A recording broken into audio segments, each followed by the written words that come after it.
As technology is evolving, we're seeing things from personal assistants to self-driving cars. But here's something a little different. This is a smart vacuum, and usually these things are about $1,000. But this one is a budget smart vacuum starting at $200. And with that kind of price, is it worth it and how does it perform? Let's dig in.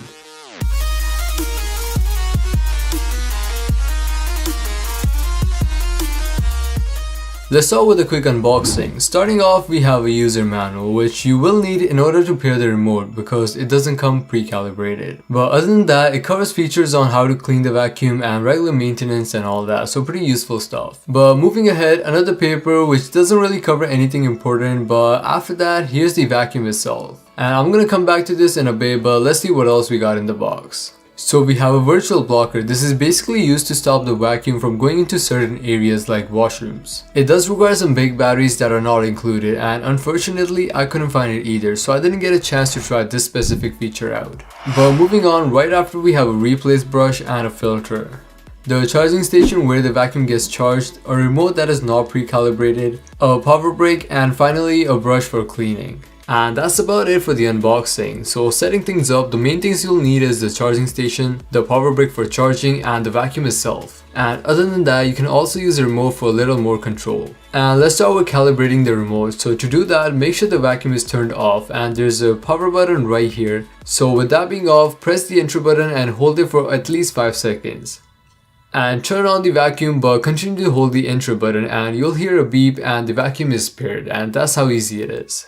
So let's start with the vacuum itself. So on the front we have a digital screen which gives you all the basic information about the vacuum. And these are things like the speed it's running at, the settings, and the battery life.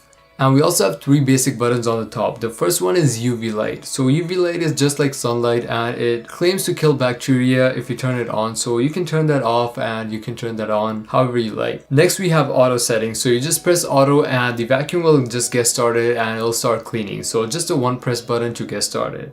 And lastly, the spot cleaning mode. So once you press this, it's gonna start cleaning the spot it's sitting at. And usually it's done in about 4 or 5 minutes. So it starts off by going round and round and gradually makes a bigger circle and then slowly comes back to where it started. On the front we have a big bumper and this is how it detects if there's an obstacle in front. So if the bumper hits anything, it'll know and it'll change its route and go to a different direction. And on top of the bumper we also have an infrared sensor or some kind of camera, and that's used to detect walls and obstacles, and it doesn't really detect obstacles like chairs, but it does a good job of detecting things like a wall.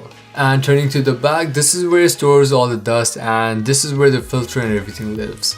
So speaking in terms of performance, I'm gonna be honest, my first impressions were pretty neutral. I figured out this specific model at this price doesn't come with a smartphone app, unlike the other more expensive vacuums. If you go for vacuums ranging in $1,000, they're able to map out your house and they clean exactly where you want it to. But with this thing, it's a little different. It's not able to map out your house, so you can't tell it to specifically go clean kitchen or anything like that. And then I was a little frustrated seeing it getting scratched up, going to places it shouldn't, like under a table or a couch. So basically it's gonna figure out its way by bumping into objects and rerouting and doing that over and over again. But at the end I was like, just let us do this thing, and after a little while it started beeping. And it started beeping because the wastebasket was full, and at that point I was impressed seeing how much it was able to pick up from a carpet that looked clean and it just got vacuumed this morning. So that was pretty impressive. So I mean, it's good at doing this thing which is basically cleaning. Sure, it's not able to map out your house, it's often gonna bump into things and then reroute itself, and that's basically how it's gonna clean. And that way it will end up going into areas it already cleaned, but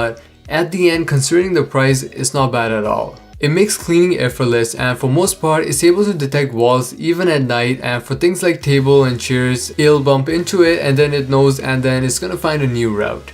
And not only that, it's also able to detect stairs, so it's not gonna fall off the stairs. And overall, considering what you're paying, it does a pretty good job of cleaning if you just let it do its thing.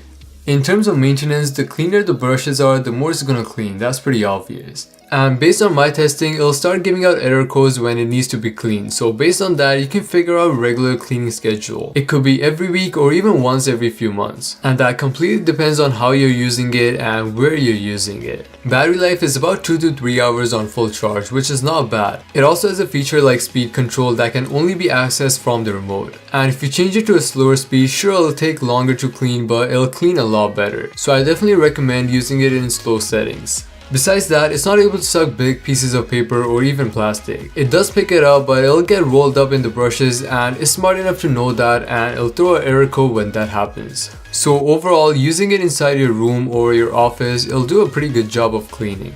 You can use it in a bigger place, but it'll take a lot more to clean, and you'll be pretty frustrated seeing it go to the same place over and over again.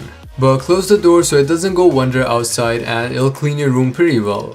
And if you are in the market looking for something like this on budget, this is worth considering. And yeah guys, that will be it for today. Let me know in the comment section down below, would you consider something like this for cleaning your bedroom or your office, and subscribe if you haven't already. And as always, thanks for watching.